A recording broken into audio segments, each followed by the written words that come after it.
Uma águia nasce para viver 70 anos. 70 anos de vida. Só que quando chega aos 40, o bico dela está entortado, está velho, as garras já não são as mesmas, estão dificultando ela caçar, e a penugem dela já está fraca. Ela tem duas opções.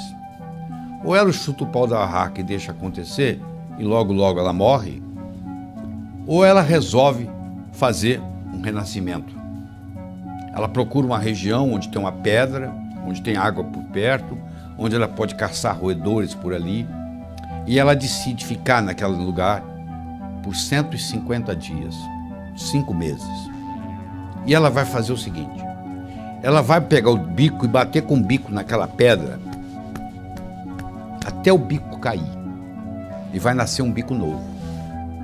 Ela, com o bico novo, ela vai arrancar as garras velhas e vai criar garras novas.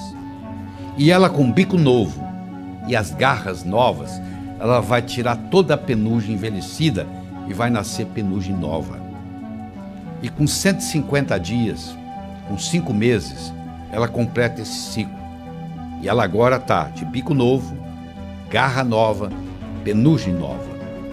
E ela agora está habilitada a voltar a caçar e a voar por mais 30 anos. Eu não sei qual a sua idade, mas eu sei que vai chegar um momento, se já não chegou na sua vida, que você tem que tomar uma decisão. Ou você deixa aí do jeito que está indo, morro abaixo, ou você faz igual a águia. Nós vamos agora aprender realizando suas metas. Primeiro você transforma os seus sonhos em metas. Depois você transforma suas metas em realidade. Como é que você faz isso? Muito simples.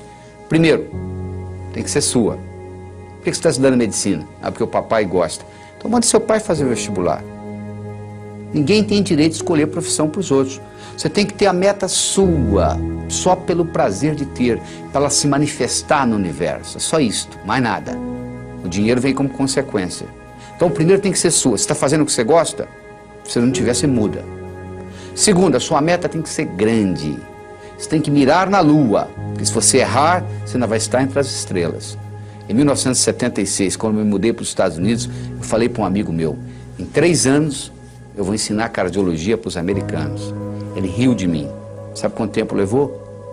Em 8 meses eu dei a minha primeira apresentação em Washington, D.C., para 400 cardiologistas. Quando eu contei para o meu amigo, ele riu, eu sabia que o tamanho estava bom.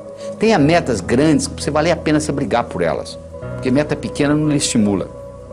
Se você mirar na lua e errar, você vai estar entre as estrelas. Tem que ser grande. Terceiro, ela tem que ser positiva. Não é o que você não quer, é o que você quer. O que você quer na vida? Eu não quero doença, eu não quero pobreza. Eu não estou perguntando o que você não quer. Eu quero saber o que você quer. Se você se concentra no que você não quer, ao invés de se concentrar no que você quer, é como se você estivesse dirigindo um carro olhando pelo retrovisor. Você sabe de onde você está vindo, você não sabe para onde você está indo.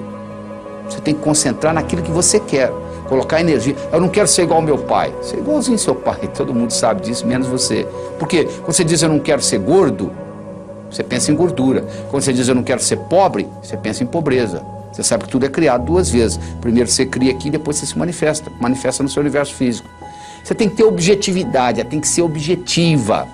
Ela tem que ser datada, tem que ter uma data. Quando que você quer isso? Ela tem que ser específica. O cérebro trabalha ciberneticamente. Cibernética trabalha com especificidade. Você imagina um termostato no ar-condicionado de uma sala e você pergunta para mim que temperatura que eu coloco aqui. Eu falo mais ou menos. Você vai colocar o quê? Agora, se eu falar 21 graus Celsius, você vai lá e coloca. O que você quer? Eu quero dinheiro. Dinheiro você já tem no bolso. Ah, eu quero mais. Vou te dar mais $1, tá bom? Não adianta, não é só. Você tem que ser específico. Você quer quanto? Eu quero $50 mil na minha conta até o final do ano que vem. Eu não estou garantindo que você vai obtê-lo, mas eu posso lhe dizer que a chance de você obter aumentou violentamente. E todas as vezes que você quiser chegar a algum lugar, você tem que saber de onde você está saindo. Uma vez eu estava dando um curso nos Estados Unidos, o sujeito falou assim: eu quero $50 mil na minha conta até o final do ano. Eu falei: quanto você tem? Ele falou: não sei. 2 semanas depois ele me liga: você não vai acreditar, eu somei o que eu tinha no banco eu tenho 55 mil dólares. Ou seja, ele estava pedindo o que ele já tinha. Aliás, ele não é o único na jogada. Tem gente que diz assim, Deus, meu Deus, eu quero talento. O que você acha que é talento, meu? Você acha que o pianista, ele sentou no piano e tocou? Ele praticou anos e anos e anos e anos para chegar lá. É verdade? Você acha que essa eloquência que eu tenho aqui conversando com você diretamente, isso apareceu da noite para o dia? Eu dou aula desde os 12 anos de idade. Então, essa história de talento tem muito a ver com a prática. Quanto mais você pratica, mais sortudo você fica. A sua meta tem que ser específica. Ela tem que ser datada. Você tem que saber de onde você está saindo. Qualquer lugar que você quiser, você liga para mim e diz assim, como é que eu chego aí? Eu pergunto de onde você está. Onde você está? Ah, não sei. Então eu não posso lhe ajudar. Você precisa ir a qualquer lugar, você tem que saber de onde você está saindo. Quais são as suas qualidades. Põe uma meta que seja significativa. Ela tem que ter uma importância para você e para os outros. Não é uma coisa que só você vai se beneficiar. Se só você se beneficiar, ela não é ecológica. Às vezes ela não é ecológica nem para você.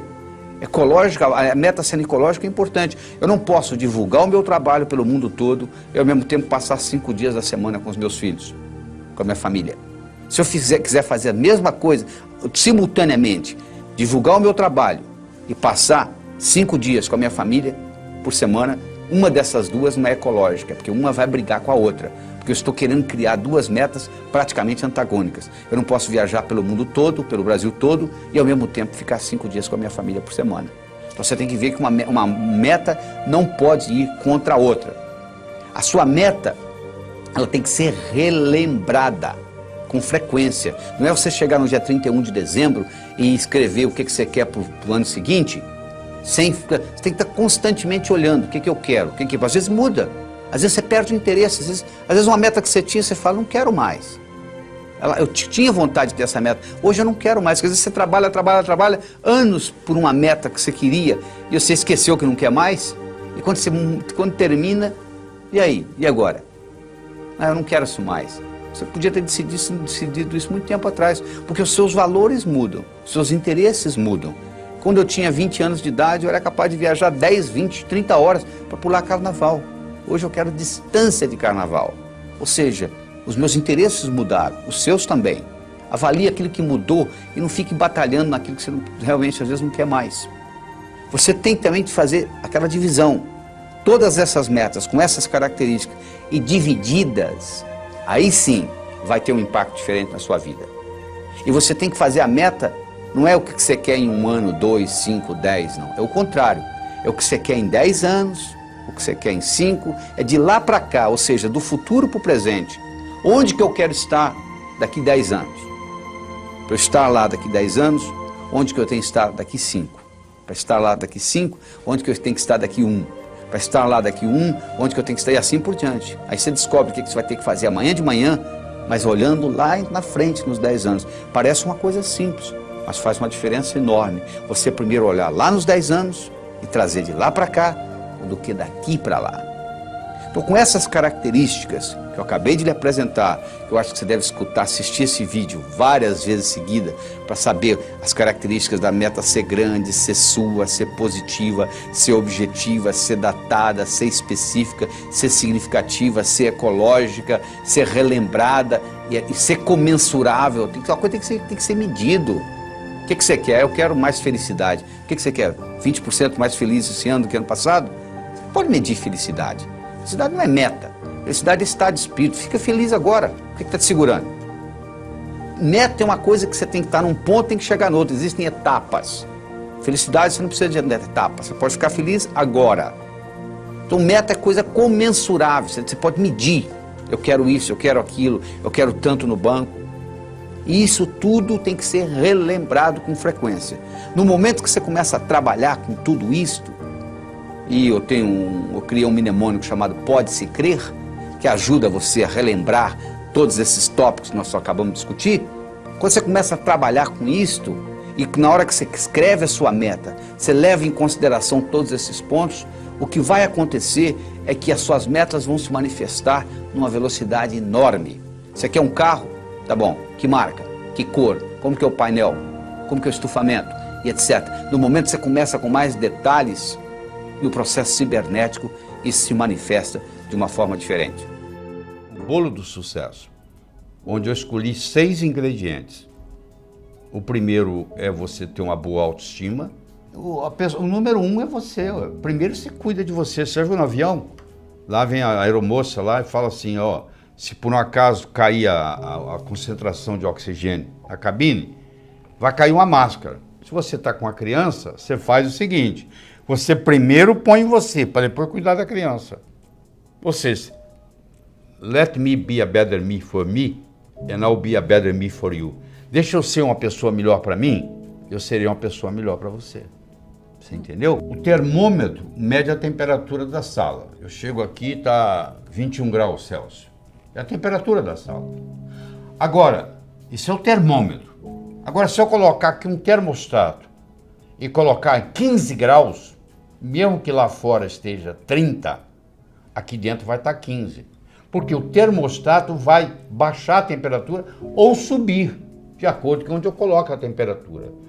A autoestima é um termostato para a vida. Quanto que eu mereço? Quanto é que você está ganhando? Se eu falar que você vai, mês que vem, multiplicar por 10 o seu faturamento, você vai acreditar? Não. Você fala, não é possível. Quem é que vai... Se ganho mês que vem eu vou ganhar 10? Eu sei, mas por que você está ganhando 1 e o seu amigo está ganhando 4? Fazendo a mesma coisa. Com o mesmo talento. Pode ser que ele tenha um marketing melhor do que o seu. Pode. Mas pode ser também que ele tenha um termostato de autoestima melhor do que o seu. Então, o que você merece é o que você tem. O merecimento que você acha que você vale está expresso aí na sua conta bancária, no carro que você dirige, na casa que você mora, na família que você tem. Está aí, é só você olhar. Se você quiser mais, você tem que sentir merecedor demais.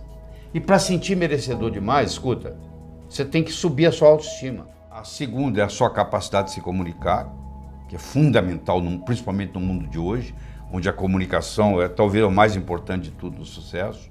Eu posso ter 2 indivíduos que têm QI de 145, quase gênio. Um está muito bem na vida e o outro está desempregado do quarto Jack.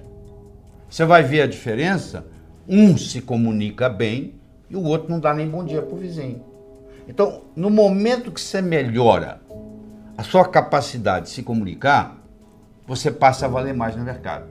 Essa é a realidade. Terceiro, é a sua capacidade de estabelecer objetivos, criar estratégia. Em 1953, eles pegaram todos os formandos da Universidade de Harvard e perguntaram para eles assim, o que você vai fazer nos próximos 6 meses, próximo ano, próximos 5 anos, próximos 10 anos, próximos 15 anos, próximos 20 anos. A grande maioria, como acontece aqui no Brasil, não tinha nada por escrito. Não tinha nada, não tinha nenhum... Ah, não sei, eu vou ver o que vai acontecer. Eu vou deixar a vida me levar, né?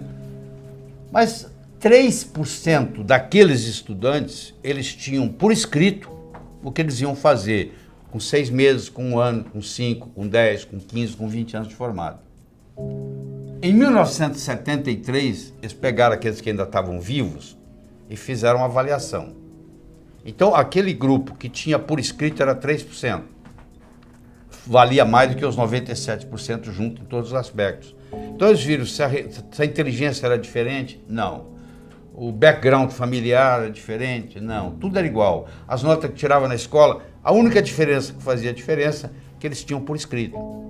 Então, os nossos, por isso que a empresa multinacional, ela pega os objetivos do ano que vem e coloca até setembro por escrito. Tem que estar ali no papel. Aquilo tem que ser recordado com frequência. Você tem que colocar ali e você tem que datar. Como é que você transforma um sonho em uma meta? Você coloca uma data. Tudo aquilo que você colocou na categoria de algum dia não vai acontecer. O cérebro fala, tá bom, o dia que algum dia chegar, você vai no calendário, onde é que está algum dia? Não está lá. Não tem no calendário, não existe. Então eu tenho que ter metas a curto, a médio, a longo prazo. Tem que ter os 3 tipos de metas. Eu tenho que ter elas por escrito. E eu tenho que descobrir qual é a finalidade de vida que está por trás dessas metas. Porque a finalidade de vida, ela te valoriza a sua meta. Vou dar um exemplo. Você imagina uma bolinha que eu jogo para você, você joga para mim, eu jogo para você, você joga para mim, eu jogo para você, você joga para mim. Começou a ficar cansativo, né? Mas se eu chamasse de tênis, mudou, né? Milhões de dólares por trás. Enquanto era uma bolinha para lá e para cá, você não estava dando valor. Na hora que eu falei tênis, mudou. É assim, uma meta que talvez não tenha importância, mas se ela está encaixada dentro da minha finalidade de vida, ela valoriza. E eu vou estar disposto a ter mais esforço para que ela aconteça. A sua atitude determina a sua altitude na vida, a sua dedicação ao trabalho e a sua ambição saudável. Então são 6 elementos, ó. A boa autoestima, boa comunicação, saber estabelecer metas, ter uma atitude positiva, dedicação ao trabalho de uma forma inteligente e hoje melhor do que ontem, amanhã melhor do que hoje. O japonês chama de Kaizen, que é melhora contínua. A palavra Kaizen, no Japão, 1945, Hiroshima, Nagasaki, 40% do Japão destruído. Com essa simples filosofia de uma palavra, que é K-A-I-N-Z-N, Kaizen, que é melhora contínua, o Japão saiu de lá e hoje ele é o 3º per capita no mundo, entendeu? 3º país mais desenvolvido do mundo, então, ou seja, está lá no pódio. Saiu de 40% destruído, é um arquipélago com mais de 3.000 ilhas, não é um continente, muito complicado, mas, no entanto, com a filosofia Kaizen, que é melhora contínua, que eu recomendo você adotar isso, eu adotei isso na minha vida, hoje é melhor do que ontem, amanhã é melhor do que hoje, e aí você junta esses 6 ingredientes com a pitadinha do que eu chamo a diferença entre o profissional e o amador. O que difere o profissional do amador? Paciência e persistência. Porque o amador, se não der certo, ele chuta o pau da barraca. O profissional sabe que o amanhecer só vem depois da noite ter passado. Que Roma não foi construída em um dia. Então tem que ser de grão em grão a galinha enche o papo. Então tem que ser aos pouquinhos para chegar lá. Então eu coloco esses 6 ingredientes com paciência e persistência e o resultado só pode ser um: obter aquilo que você quer. Imagina uma vaca subindo o morro. Você pensa que é a vaca que determina onde que ela pisa? Não. Quem determina onde a vaca pisa não é a vaca, é a estrutura do terreno. Sabia disso? A única coisa que a vaca faz, ela procura o caminho mais fácil. A mesma coisa ocorre conosco. O nosso comportamento vai depender da nossa estrutura psicológica. Força de vontade não adianta nada. Você pega uma bola de futebol, coloca no fundo de uma piscina e segura lá por quanto tempo? A estrutura da bola foi feita para flutuar. Então na hora que você soltar, ela vai para a superfície. Do mesmo modo que a estrutura de uma pedra foi para ficar no fundo. Você não consegue segurá-la na superfície. Você vai cansar, ela vai afundar. Então o mais importante de tudo é você determinar a sua estrutura psicológica, é você mudar essa estrutura psicológica, ou seja, você está preparando a sua estrutura psicológica. Preparando como? Fazendo aquelas escolhas que nós já discutimos. Eu escolho ser sadio. É muito diferente de você não ser doente, sabia disso? A maioria não é doente, você vai no médico, você não tem diagnóstico de doença nenhuma. Não significa que você seja sadio. Ser sadio significa ter energia para implementar tudo que você tem na cabeça. E poucas pessoas são sadias, a maioria não é doente. É muito diferente ser sadio e não ser doente. Eu escolho ser a força criadora na minha vida. Eu escolho ser sincero para comigo mesmo. Significa quando eu digo sim é sim, quando eu digo não é não. Todas as vezes que você diz sim e gostaria de dizer não, um pedacinho de você morre. Isso, quando você faz essa estrutura, você está se estruturando para longo prazo, para fazer um processo de longa duração. Aí sim se mantém. Porque se você fizer só com a força de vontade, é aquilo que ocorre no 31 de dezembro. Uma semana depois, não tem mais nada. Agora, se você mexe na sua estrutura psicológica e implementa isso, isso fica uma coisa constante. E um modo de você fazê-lo é você ter os seus sonhos, você ter as suas metas e você manter os seus olhos nas metas. Sabe qual a diferença entre etapa e obstáculo? Se você está no ponto A e quer ir para o ponto B, existe um espaço para percorrer entre o ponto A e o ponto B. Então, se você tirar os olhos da sua meta, o que você encontra entre o ponto A e o ponto B, você vai chamar de obstáculo. Se você mantiver os olhos na sua meta, o que você encontra entre ponto A e ponto B, você vai chamar de etapa. A diferença entre etapa e obstáculo é onde você está com os olhos. Então, manter os seus olhos a longo prazo é muito importante, porque se você só tem metas curtas, o seu chefe briga com você amanhã de manhã e estragou seu dia. Agora, se você está interessado daqui 5 anos, daqui 10 anos, daqui 20 anos, o seu chefe brigar com você amanhã de manhã não vai fazer diferença nenhuma, porque você está preocupado lá na frente. É muito importante você ter essa visão a longo prazo e manter o seu olho na meta, que com isso o que era obstáculo vira etapa. Mas ao mesmo tempo, você tem que saber dividir as suas metas. Porque se eu te der um salame para você comer, sem cortá-lo, você provavelmente não vai gostar, mesmo que você goste de salame. Mas se você for cortando fatia por fatia, e conversando e tomando uma cerveja, um refrigerante, você acaba comendo metade do salame sem sentir, não é verdade? O mesmo ocorre. Tem gente que diz assim, poxa, eu vou escrever um livro, é demais. Escreva um capítulo. Ah, demais. Escreva um parágrafo, escreva uma frase. Aí uma frase, outra frase, vamos fazer o parágrafo, vai fazer a página, vai fazer o capítulo, vai fazer o livro. Procure dividir as suas metas. Você quer ser milionário em 5 anos? Onde é que você vai estar daqui a 4? E daqui a 3? E daqui a 2? E daqui a 1? E daqui a 6 meses? E daqui a 30 dias? E daqui a uma semana? O que você vai fazer amanhã de manhã para ser milionário daqui a 5 anos? Não é só esperar o tempo passar, não. O bonito é que quando você divide isto, o que você tem que fazer amanhã de manhã, diferente do que você teria que fazer se não tivesse essa meta, não vai ser quase nada. Porque a meta vai sendo diluída. Então, um dos grandes segredos que existe em pessoas atingirem as metas é você ser capaz de quebrar a sua meta em pequenos espaços, em pequenas fatias, e você vai executando uma após outra, e o cérebro vai sendo treinado com isto, e sucesso atrai sucesso. Você sabe que semelhante atrai semelhante. Se você abrir a torneira da cozinha, da sua pia, na cozinha sai água, para onde que vai a água? Para o esgoto. E o esgoto? Vai para o rio. E o rio vai para o mar. A água vai para a água, não é verdade? Para onde que vai o ódio? Para quem tem ódio. E amor? Para quem tem amor. E dinheiro? Vai para o pobre? Não, para quem tem dinheiro. E sucesso? Vai para onde? Para quem tem sucesso. Então esses pequenos sucessos vão atraindo mais sucesso na sua vida. Semelhante atrai semelhante. Então à medida que você vai fazendo isso, você vai preparando essa caminhada. Mas tudo começa com essa estrutura psicológica. Quem determina onde a vaca pisa não é a vaca, é a estrutura do terreno. A única coisa que a vaca faz é procurar o caminho mais fácil. Nós também vivemos a nossa vida procurando o caminho mais fácil. O caminho mais fácil depende da nossa estrutura psicológica. E a nossa estrutura psicológica é codificada linguisticamente. Lembra que eu já falei que nós somos animais linguísticos.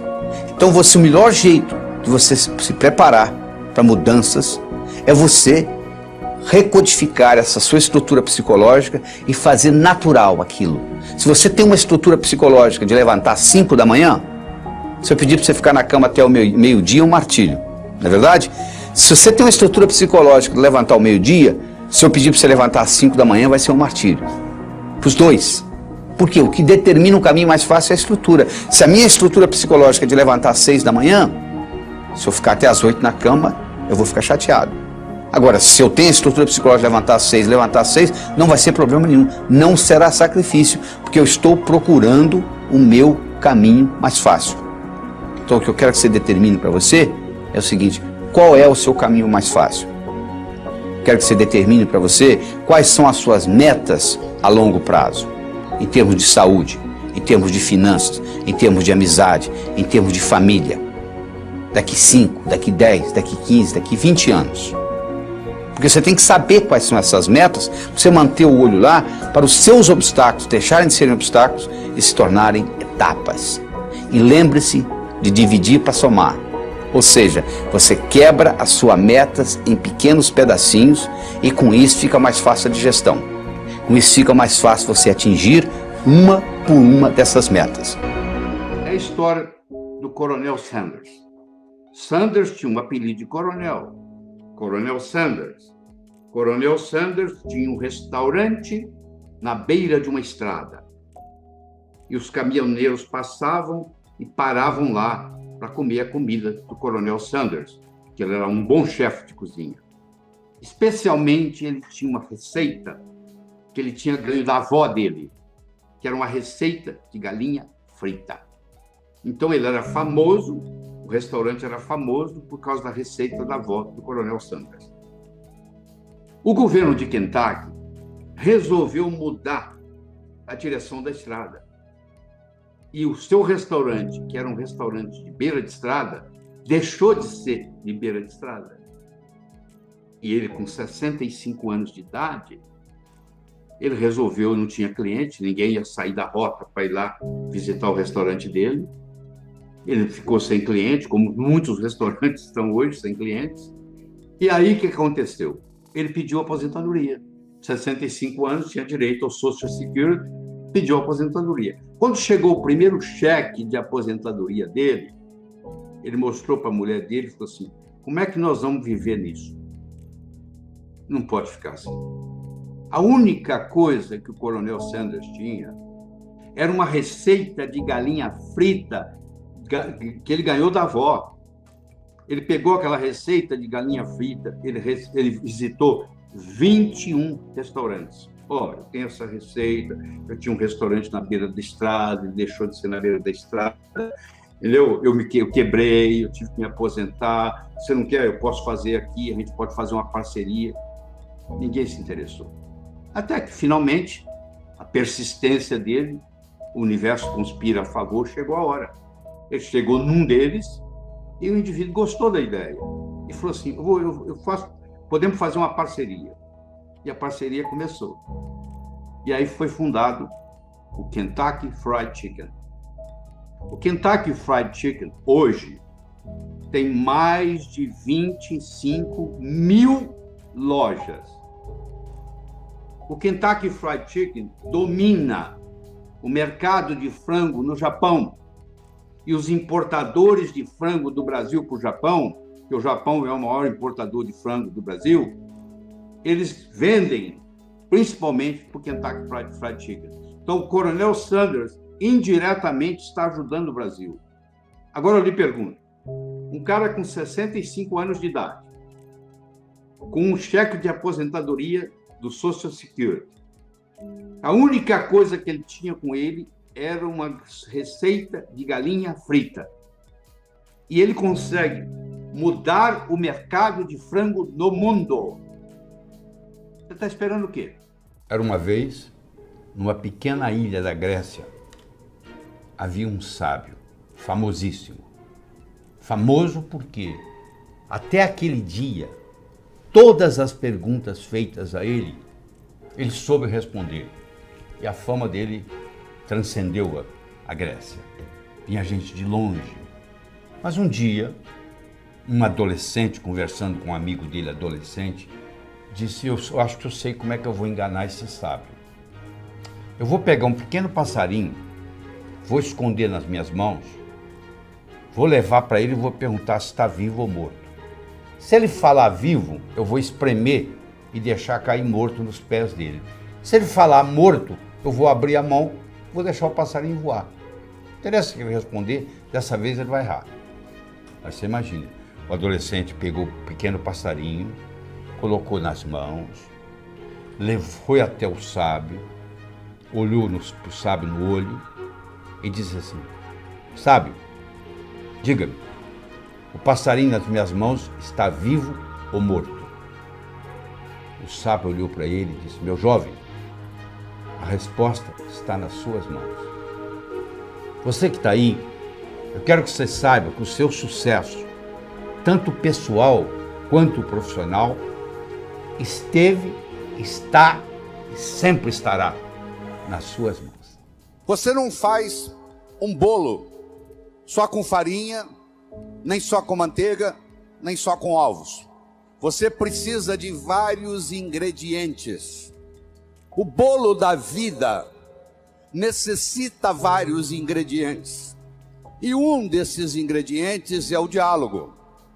Um desses ingredientes é a capacidade de se comunicar. Ele não é o único, mas ele é fundamental. A comunicação tem 3 níveis. O primeiro nível eu chamo de boca-ouvido. O segundo nível eu chamo de cérebro-cérebro. O terceiro nível eu chamo de coração, coração. Vamos começar com o primeiro nível. Boca, ouvido. Deixe-me primeiro fazer uma distinção para você. Ouvir e escutar não são sinônimos. Você ouve com o ouvido, você escuta com o cérebro. Você já foi alguma vez num restaurante e pediu ao garçom para lhe trazer uma água com gás e ele lhe trouxe uma água sem gás? Ou você fez uma solicitação e ele lhe trouxe outra? Aquele garçom, naquele momento que ele recebeu o seu pedido, ele estava operando no nível 1. No nível 1 ninguém é promovido. No nível 1 você não conquista as pessoas. No nível 1 você não vai para frente na vida. Não interessa a nota que você tirou na escola, isso não faz diferença. Porque a escola lhe passa informação. A vida lhe exige competência de ação. O que cai na prova não cai na vida. Se você observar na sua cidade, você vai encontrar indivíduos que eram CDFs, que eram estudantes brilhantes, e hoje são pessoas que estão perdidas na vida. E você vai encontrar também pessoas que eram estudantes medíocres, e hoje são excelentes empresários, estão contribuindo para o bem-estar da comunidade. Por que isso? Porque esses segundos, eles sabem dialogar com o mundo, eles sabem dialogar com a sociedade, eles aprenderam, talvez até intuitivamente, o poder da comunicação. Então, se você me permite, eu vou começar a trabalhar nesse modelo do nível 1, boca, ouvido, nível 2, cérebro, cérebro, nível 3, coração, coração. Quando você está operando no diálogo nível 1, não acontece nada. É o pai que está dando um sermão para o filho. E entra num ouvido e sai no outro. E o pai não percebe que ele vem falando isso há 5 anos e não funcionou nada. Pelo contrário, o filho até ficou rebelde de escutar o pai falar aquilo.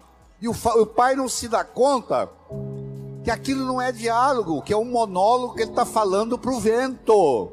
Porque está entrando no ouvido e saindo no outro. Eu só posso me comunicar com vocês se nós fizermos uma conversa que interesse vocês. Não tem outro jeito. No diálogo, na comunicação, nós temos que modificar um pouquinho aquela frase que você conhece. A frase é assim: faça aos outros o que você gostaria que fosse feito a você. A verdade não é bem essa. Faça aos outros o que os outros gostariam que fosse feito a eles. Se eu convidar você para jantar na minha casa em São Paulo, eu não vou lhe servir o meu prato favorito. Pode ser que você nem coma. Eu vou perguntar o que você gosta. Se eu quero agradar alguém num processo de diálogo, eu tenho que ver o que a outra pessoa quer ouvir. Eu vou começar por ali. E não o que eu quero passar. Quero que você entenda isso.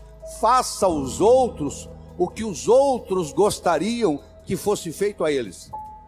Eu quero mostrar o meu ponto de vista para você, mas eu não me preocupo como que você vai receber esse ponto de vista. Aí sabe o que acontece? A natureza colocou um ouvido no mesmo nível do outro. Entra num ouvido e sai no outro. Aí não deixa de ser diálogo, passa a ser monólogo, porque não tem repercussão. Para esse diálogo se ocorrer, primeiro eu tenho que ter uma mensagem forte.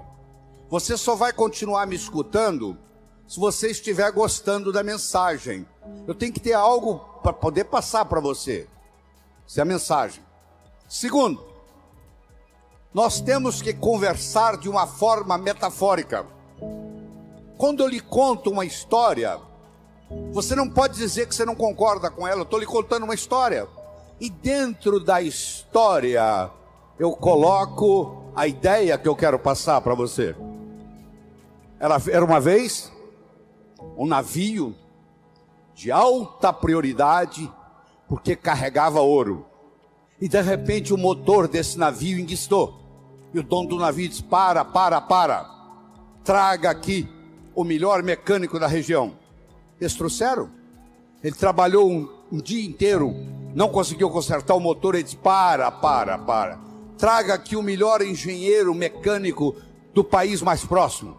Eles trouxeram. Ele trabalhou 2 dias, não conseguiu consertar o navio. Ele disse: para. Traga aqui de onde estiver, de helicóptero, quem montou essa máquina desse navio. E eles procuraram, encontraram e trouxeram ele e um assistente. E eles desceram no navio de helicóptero. Foram até a casa de máquinas, escutaram o barulho da tubulação, tocaram nos tubos. E tinha uma válvulazinha vermelha num canto. E ele perguntou para o assistente dele: você tem um martelo? Tem, me empresta. Ele foi lá e pim! Ligue! Eles ligaram, tudo funcionou às mil maravilhas. Os 3 indivíduos que trabalharam, o primeiro que trabalhou um dia, o segundo que trabalhou 2 dias, e esse que deu a martelada na válvula, mandaram as suas respectivas contas. Quem trabalhou um dia, mandou uma conta de $100. Quem trabalhou 2 dias, mandou uma conta de $400, $200 por dia, porque ele havia trabalhado 2 dias e ele era mais sofisticado do que o outro. E quem deu a martelada mandou uma conta de $10.000. O dono do navio falou: eu vou pagar, porque ele consertou o meu navio, mas eu só pago com uma condição: que ele mostre como é que ele chegou à conclusão de me cobrar $10.000. E ele mandou um bilhete para o dono do navio: para dar a martelada, $1.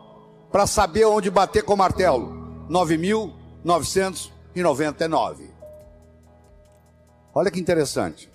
Você imagine que nós estamos almoçando e eu conto essa história para você. Aí nós estamos num diálogo, almoçando.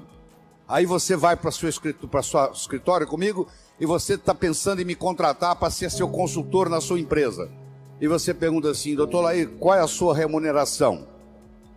E eu falo um preço elevado. Ao invés dele falar, você falar é caro, você vai pensar assim: esse cara sabe onde bater com o martelo. Eu preparei o seu cérebro para escutar o meu diálogo com você. Através de quê? Através de uma história, através de uma metáfora. A pessoa que sabe dialogar, ela conversa metaforicamente. O político que ganha a eleição é um contador de histórias. O padre que faz o sermão que agrada a todos é um contador de história. Porque quando você está contando uma história, a mente crítica baixa. Você conta a história e leva o que você quer levar junto da mensagem. E a mensagem entra na estrutura psicológica. Terceira coisa importante no diálogo é uma linguagem apropriada. Você já foi a um médico e o médico começa a usar aquela terminologia médica que só ele entende. E aí você volta e a sua família te pergunta: e aí, o que você tem? O que o médico falou? Ah, não entendi o que o médico falou. Esse médico não tem nada de inteligente. Ele tem que conversar numa linguagem que o paciente entenda. A própria Bíblia tem uma citação dizendo que se você não falar a linguagem de quem está lhe escutando, você está falando aos ares. E outra coisa importante é a percepção. Uma coisa é o que você está passando, a outra coisa é que o outro está captando. Ah, você é um vendedor? Sou. Você é um bom vendedor? Ótimo vendedor. E aí, você tem vendido bem? Não, tem vendido muito mal. Então você não é um bom vendedor. O aluno que diz que é bom aluno, ele tem que me mostrar um boletim bom. Eu não conheço bom aluno com boletim ruim. O mínimo que você tem que me mostrar como bom aluno são boas notas no boletim. Isso lhe caracteriza como bom aluno. Se você é vendedor e você não está vendendo o que você gostaria de vender, você vai me desculpar, a tecnologia, a abordagem que você está usando de vendas está sendo inadequada. talvez a sua linguagem não está sendo apropriada, talvez a sua mensagem não está sendo forte o bastante, talvez você não esteja fazendo uso dos recursos da metáfora, das histórias. Semana passada teve um cliente aqui e eu falei para ele o seguinte: aí você pode falar o que você quiser. Você está falando, você está contando para esse cliente que está na sua frente o que você fez com o cliente da semana passada, o que você falou para ele. Mas na realidade você está falando para esse escutar, mas você usou o artifício metafórico de que você está falando para o outro. E quando você trabalha esse fenômeno do diálogo desse jeito, quando você termina, a pessoa se sente convidada a participar das suas ideias. Ela se sente... O filho, quando um pai sabe ter um diálogo com ele, quando termina o diálogo, o filho se sente convidado a experimentar o que o pai está falando para ver se dá certo. É um convite que ele recebe. Era uma vez um escritor que vivia à beira-mar. Ele tinha por costume caminhar na praia e à tarde e à noite ele escrevia. Uma manhã ele estava caminhando na praia e de longe ele avistou um jovem que dançava na areia. Aquilo despertou a curiosidade dele, ele se aproximou. Quando ele se aproximou, ele viu que o jovem não estava dançando. O jovem estava jogando coisas no oceano. Ele perguntou para o jovem: jovem, o que você está fazendo? O jovem respondeu: o sol está quente, a maré está baixa, essas estrelas do mar estão morrendo desidratadas aqui, eu estou jogando-as de volta ao oceano. Aí o escritor olhou para o jovem e disse: jovem, será que você não entende? Existem centenas e centenas e centenas de quilômetros de praia, centenas de milhares de estrelas do mar na areia. Você jogar uma ou outra de volta no oceano, no total não vai fazer diferença nenhuma. O jovem pegou uma estrela do mar, jogou no oceano, olhou para o escritor e disse: para essa eu fiz diferença. O escritor foi para casa. Naquela tarde ele não conseguiu escrever. Naquela noite ele não conseguiu dormir. Na manhã seguinte ele levantou-se, juntou o jovem e os dois juntos começaram a jogar estrelas do mar de volta ao oceano. Eu estou conversando com vocês quase 30 minutos. Eu não sei qual impacto essa conversa vai ter. Se vai entrar no ouvido, se vai sair no outro, se você achar que eu estou errado, etc.